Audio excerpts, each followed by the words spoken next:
पैसा कमवणे, गुंडगिरी करणे आणि त्याच्यातून राजकारण करणे. आणि आता काय झालंय की सगळं बंद झालं.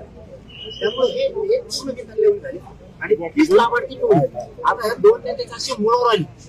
याच्यापासून मराठा समाज तुटायला लागला, दलित मुस्लिम तुटायला लागला, याच्यापासून बंजारा समाज लांब जायला लागला, याच्यापासून सगळे लोक लांब जायला लागले आणि त्यांच्याही जातीत आता पण सुरू झाली की ह्या लाभार्थी टोळी या धनेनी यांनी तयार केली. याच्यामुळे आपली जात बदनाम झाली. कारण आमची मराठा समाज या जातीवर इतकी माया करायचा, इतकी इज्जत करायची त्यांची, पण यांनी असले प्रकरण सुरू केल्यापासून लोक त्यांची माया इज्जत करीना आणि हे त्यांच्या जातीच्या हुशार लोकांच्या लक्षात यायला लागलं. या लाभार्थी टोळीमुळे आपली जात बदनाम व्हायला आणि म्हणूनच यांना दंगल घडवायची या लाभार्थी. नेमके आम्ही ते होऊ देत नाही. कारण जाती दंगल झाल्यावर काय चांगले गरीब लोक आहेत त्यांच्या त्यांच्या स्वतःवर येणार आहे. लाभार्थी टोळी त्यांच्या जातीला रोखलीच पाहिजे आणि धन्याची बरोबर नाव त्यांनी थांबले पाहिजे. त्याच्या मुळाशी केली एखादी